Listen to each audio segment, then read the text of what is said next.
a evolução filosófica e histórica da biologia. Olá, amigos! Que tal fazermos uma viagem panorâmica sobre a história e a filosofia das ciências biológicas? Essa ciência se alicerça a partir de uma narrativa que atravessou vários contextos filosóficos, históricos e sociais ao longo do tempo. Vamos lá? A ciência na Grécia Antiga, o despertar da observação e a ordem de Aristóteles. Os primórdios mais importantes da biologia foram banhados pelo Mar Egeu, na Grécia Antiga do século IV a.C. Antes deste período, a filosofia de Platão afirmava que o conhecimento verdadeiro estava exclusivamente no mundo das ideias, um mundo abstrato.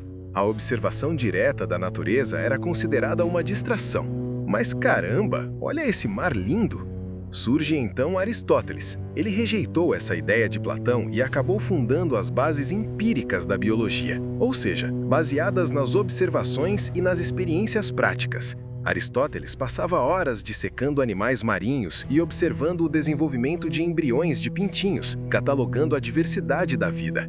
Ele fundamentou sua biologia em uma filosofia teleológica. Teleológica? Sim, a ideia de que todas as coisas na natureza têm um propósito ou uma finalidade. Para ele, a natureza não faz nada sem um motivo. Um dos conceitos mais duradouros e pedagogicamente cruciais estabelecidos por ele foi a chamada Scala Naturae, a grande cadeia do ser.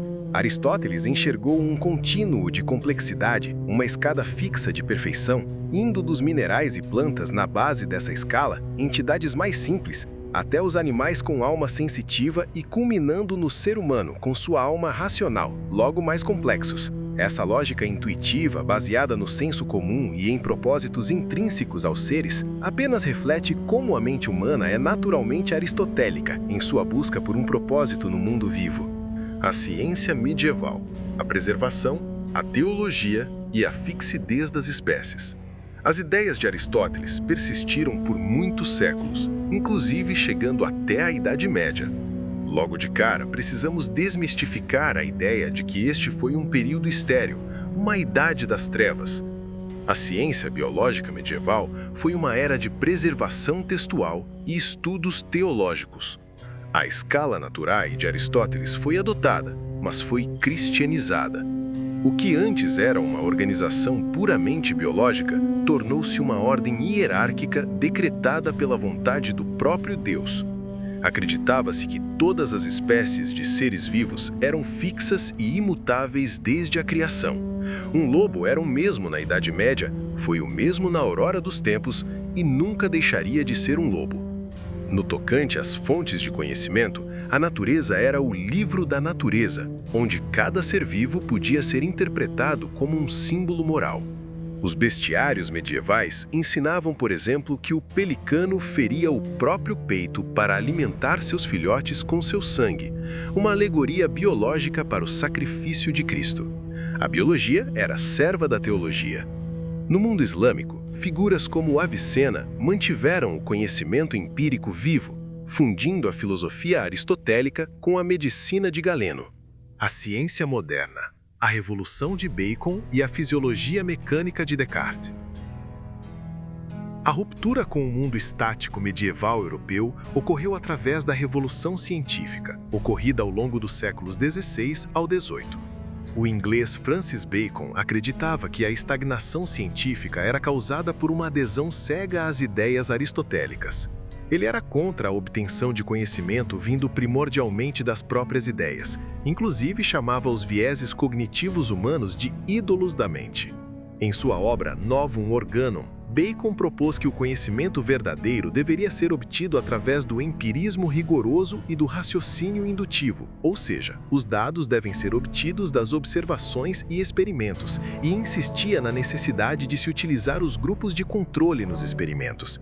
Para Francis Bacon, a natureza não deve ser apenas contemplada, mas também isolada e testada. Logo depois, o matemático francês René Descartes forneceu à biologia o modelo mecanicista.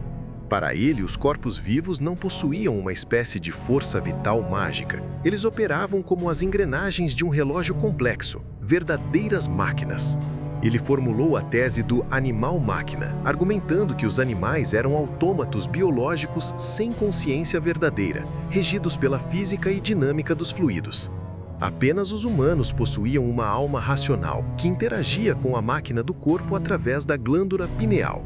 Esse reducionismo mecanicista, embora radical, permitiu que a fisiologia fosse estudada pelas leis da física e da matemática, influenciando descobertas como a da circulação do sangue por William Harvey, no século XVII. Mas ao contrário de Francis Bacon, que defendia o método científico indutivo, Descartes defendia o método dedutivo. Enquanto Bacon acreditava que o conhecimento deveria nascer dos dados acumulados a partir de observações e experimentos, Descartes sustentava que a razão poderia deduzir verdades e conhecimentos sobre casos particulares partindo de princípios evidentes e abrangentes. O retorno do propósito. Kant e o enigma do organismo.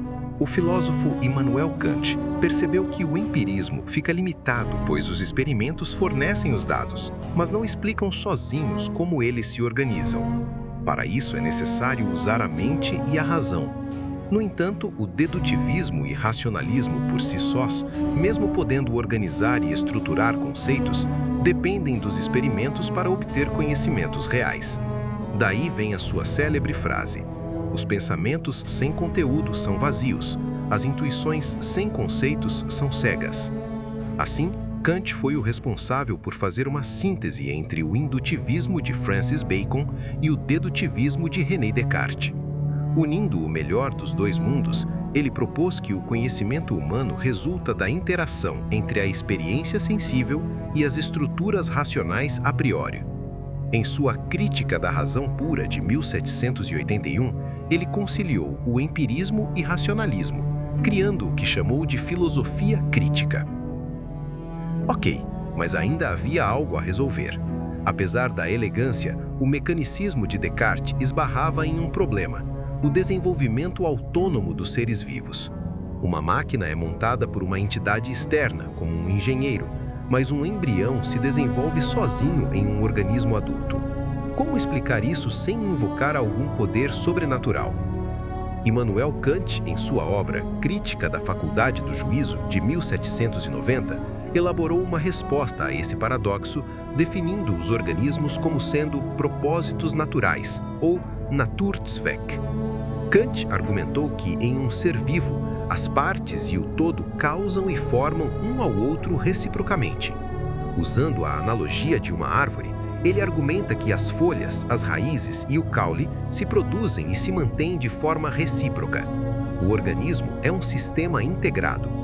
Contudo, Kant alertou que atribuir um propósito à natureza é apenas um princípio regulativo, uma ferramenta cognitiva da mente humana para entender os sistemas complexos.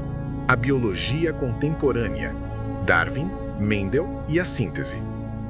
Independente das contribuições de Kant, ainda persistia a ideia de fixismo ou imutabilidade das espécies, evidenciado pelo sistema de classificação dos organismos proposto por Carl von Linné em 1758.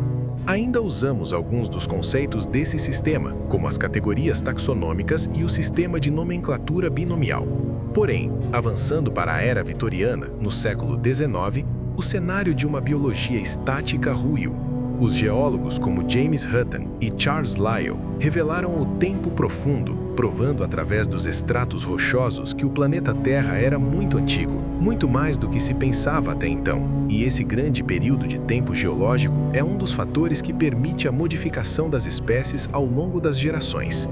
Neste cenário de expansão industrial, o naturalista britânico Charles Darwin realizou a sua icônica viagem de barco ao redor de várias partes do mundo. Darwin não foi o primeiro a propor uma teoria da evolução das espécies. Antes dele, o francês Jean-Baptiste Lamarck já havia sugerido a evolução por meio da herança das características adquiridas, décadas antes. O que Darwin e também Alfred Russel Wallace propuseram de novidade foi um mecanismo operatório, a seleção natural.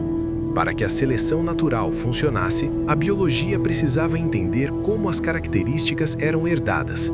Embora Darwin não o soubesse em sua época, o monge austríaco Gregor Mendel estava plantando ervilhas e descobrindo as bases da hereditariedade e da genética.